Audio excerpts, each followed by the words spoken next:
Hi Scorpio! Welcome pa sa ating channel. At ito ay inyong daily gabay tarot reading for April 21, 2025. Please be reminded kung nakaresonate kayo, comment down. Kung hindi kayo nakaresonate, ibigay niyo po sa iba kasi general reading po ito. This is for you Scorpio ngayong April 21, 2025.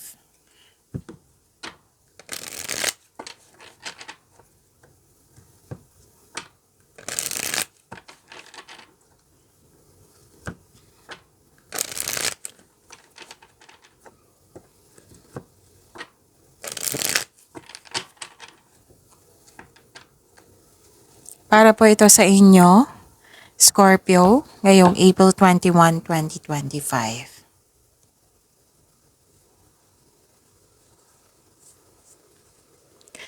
Maraming salamat po sa inyong patuloy na suporta at maraming salamat din po sa mga hindi nag-skip ng ads. Gamitin ang reading na ito bilang gabay lamang sa mga hindi pa nag-subscribe, subscribe na po kayo at click bell notification para malaman nyo na may bago tayong video. Para sa mga gusto magpa-reading po, may lumabas dyan sa screen nyo ngayon. Panoorin nyo po at sundin ng instruction.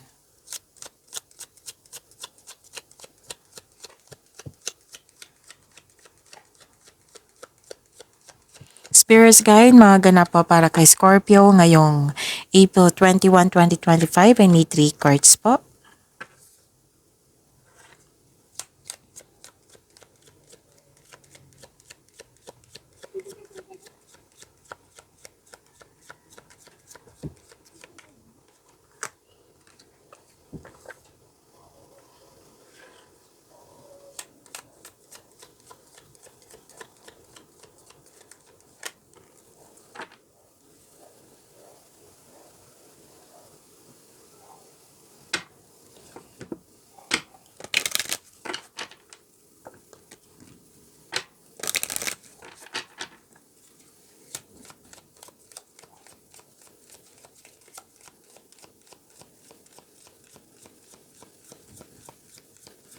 Spirits Guide, Angels, Archangels, Guardian Angels, message pa para kay Scorpio ngayong April 21, 2025. Another message po.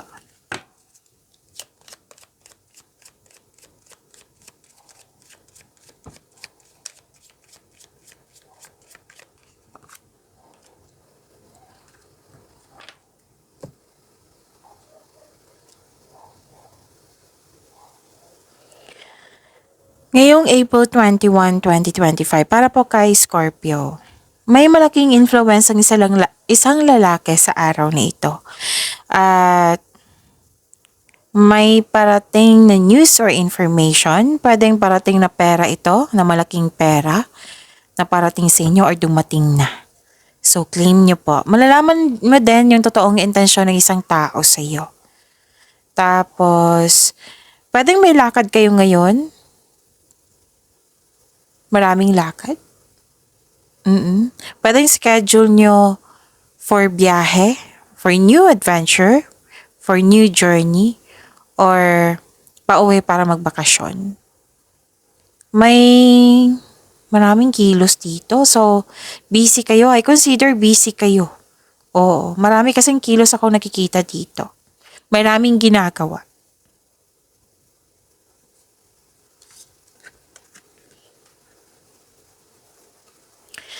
Message for you, 2424, creative expression. Expressing your creativity, it will lead you to exciting opportunities in the future. So, nag-clarify siya na marami kayong ginagawa. And 1919, wow, divine guidance. Look, your angels are guiding you on a path of purpose. Listen closely to their whispers, for their divine guidance will light your way toward a future filled with clarity and purpose.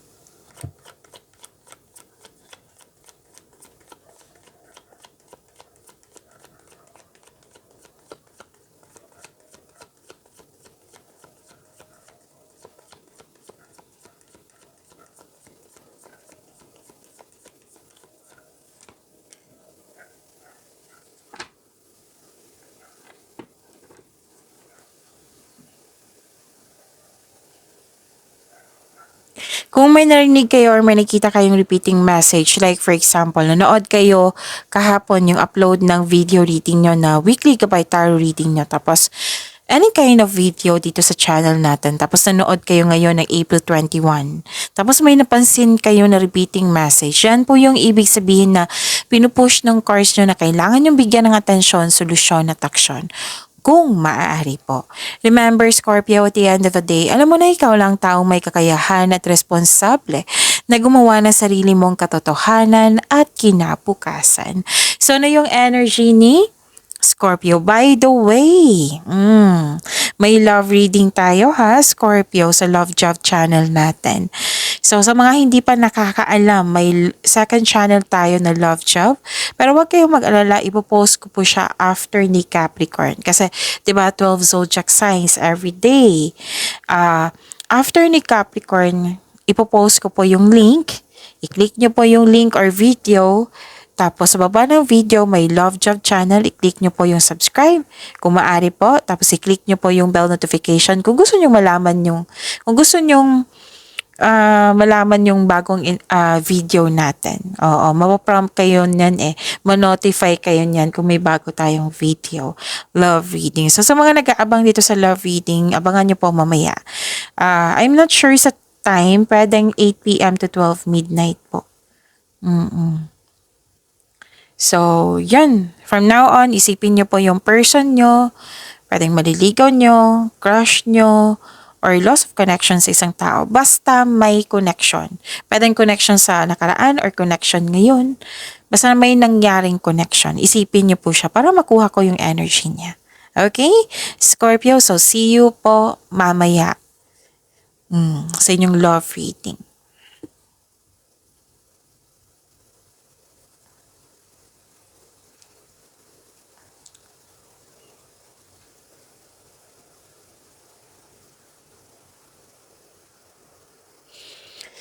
May nakita ko dito ang hindi nagkasundo. Hindi nagkasundo. Pwedeng nagkaroon ng disbalance. Yung okay kayo, pero something na parang may hindi okay. Oo. Andyan siya, nag-uusap kayo, pero may hindi okay. So, alam nyo na yung anong ibig sabihin yan. Nagkaroon ng disbalance pwedeng sa emotion nyo to or nagkaroon ng frustration. Pwedeng tungkol ito sa separation, space, closure, or malis. Or pwede din na may nag-promise sa inyo na hindi niya nabigay. Pwedeng ayaw nyong pumili or nagkaroon ng overcommitment dito. Pero mas nangingibabaw dito yung promises na hindi nabigay. Pwedeng may nag-promise sa inyo na hindi niya nabigay or nalilito ka sa paggawa ng desisyon or nagkaroon ng failure connection sa isang tao. Or yun nga, yung sabi ko kanina, hindi nagkaroon ng balance sa inyong connection. Pwedeng itong taong ito naging dependent sa iyo. So, to fix the imbalance, look inward to see where you can find the source of this harmony. Alamin mo kung ano yung punot dulo kung bakit siya naging dependent sa'yo, kung ano yung punot dulo kung bakit hindi kayo nagkasundo, para mabigyan mo ng solusyon.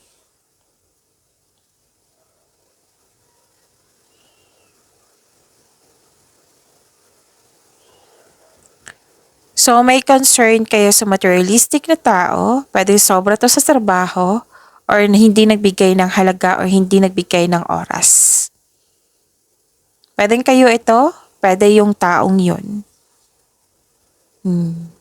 Kasi may sabi dito, yes, may materialism, may hindi nagbigay ng halaga, oras. May nakita kasi ako dito sobra sa trabaho.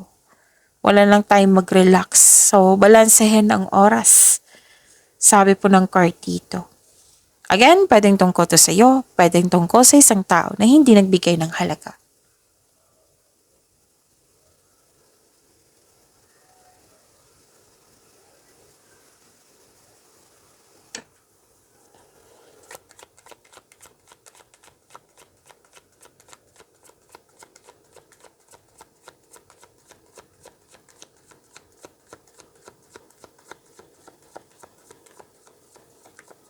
Spirits Guide, Career and Money po ni Scorpio ngayong April 21, 2025.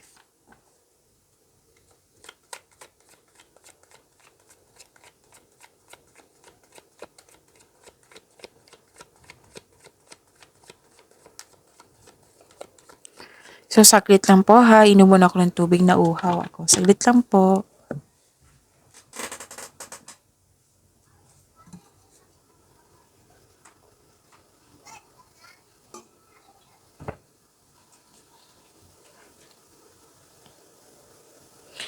Sa career and money niyo po, wow, this is wealth and generosity. Financial stability, nakikita ko dito. Wow naman, Scorpio, ang ganda. Claim niyo po. Ang pagtaas ng tagumpay sa kaperahan at katatagan ay nasa iyong kamay na. May parating na kasosyo or magbibigay ng puhunan sa iyo upang tulungan ka sa pagkamit ng iyong layunin. So may magbibigay sa iyo ng tulong. Pwedeng ideas to. Pwedeng material na bagay tulad ng pera. Magbibigay nga na puhunan para tulungan ka sa pagkamit ng iyong layunin. Ang ganda, 'di ba? So may magbibigay ng tulong. Pwede din kayo ito. Magbibigay ng tulong. Actually, nakikita ko yung pagiging generous mo dito, Scorpio. Okay. Nung nakarang araw pa to every reading ko talaga sa inyo, may mararamdaman akong sakit ng ulo. Okay. Okay, this is wealth. Okay, this is wealth. Pwedeng may nagbigay ng leadership role sa iyo or ikaw ay isang leader na sa inyong trabaho. Tapos, ginalingan mo. Magaling kang gumawa ng desisyon. Puro kilos ang nakikita ko dito eh. Oo, na inspired ka. You're taking an action towards your goal. Financial stability, sobrang generous andito. Oo. Tapos, financial maaring naabot nyo ng financial maturity kasi may nakita na akong maturity dito. Okay? Gusto nyo may gusto kayong bilhin. Kitang-kita ko dito. Pwedeng malaking halaga to. Basta malaking halaga to. May gusto kayong bilhin. Pwedeng bahay, pwedeng lupa, pwedeng ano pa yung mga investment. Basta mga any kind of investment. Kasi as investment, nagkikita ko dito eh. Hindi siya like like cellphone, di ba? Maluluma din yan, hindi yan like for example, gold. Gold yung binili mo, di ba? Tataas yung presyo ng gold sa bawat taon. Basta may mga nakikita ko ditong at the same time investment. May gusto kayong bilhin. Tapos may magbibigay din ng tulong. Ang ganda. Financial stability ha. Claim nyo po. Puro pera nakikita ko dito. Scorpio. Kanina pa to.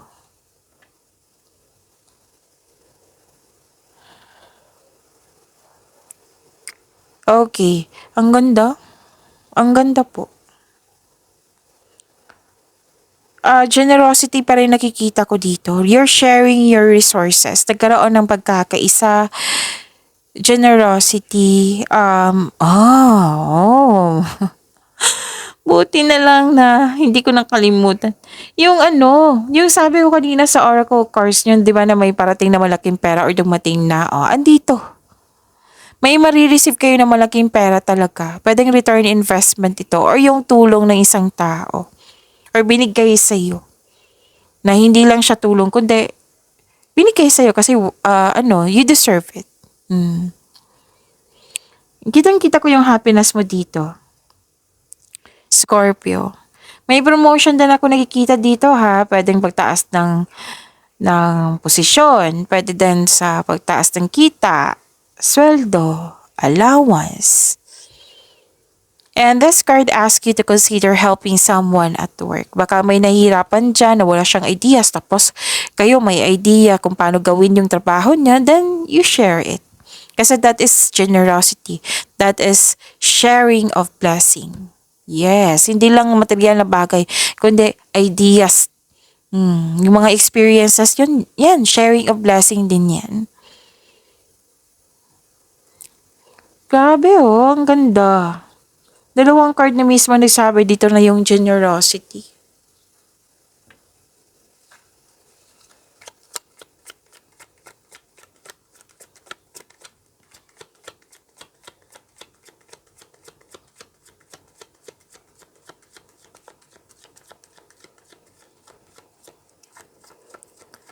Spirits guide, love life, self-love, partnership, and romance, Scorpio.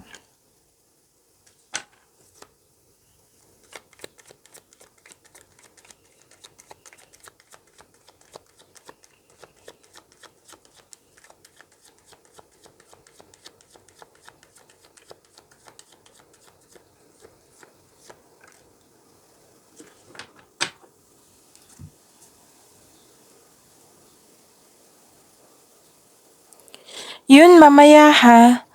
Scorpio, ang inyong, abangan nyo po yung love reading nyo. After po ni Capricorn, kasi 12 zodiac sign to, di ba? So, sa mga hindi pa nakakaalam dyan, may ano tayo, love reading sa Love Chat channel natin.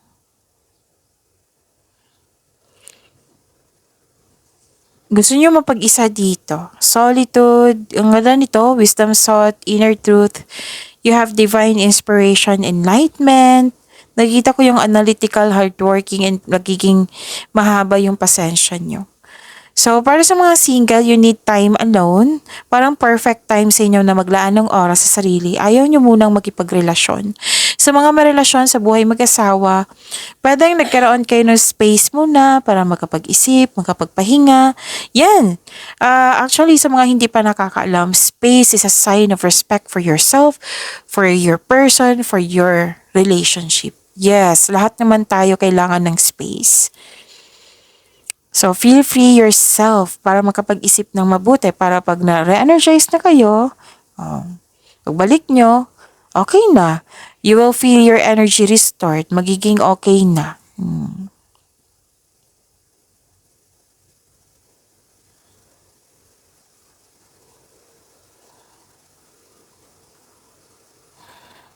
Okay. So, kaya pala ayaw nyo makipagrelasyon sa mga single dyan.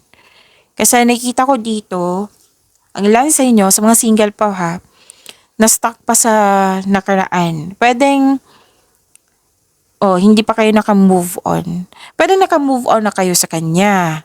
Pero sa mga pangyayari, ayaw mo siyang mangyari ulit.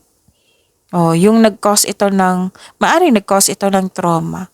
Or may unresolved issue. Kasi may closure ako nakikita dito or space or pwedeng separation ito.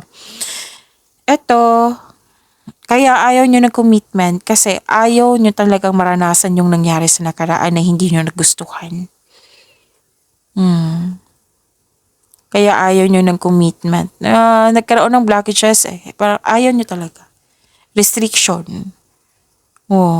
Nawalan ng interest ang some of you. So, ang ilan sa inyo dito walang closure. You're feeling stuck sa mga nangyari sa nakaraan. Pwedeng na naka-move on na talaga kayo sa isang tao pero sa sitwasyon hindi pa. Ayaw nyo, sabi dito. So, sabi ng card dito, kailangan nyo ng forgiveness. Gawin nyo to for your peace of mind. Forgive this person. Pwedeng through your mind and heart. Hindi naman kailangan na kausapin mo tong taong ito. Through your mind and heart and forgive yourself also. Kasi you deserve to have peace of mind, Scorpio. Forgiveness kailangan dito.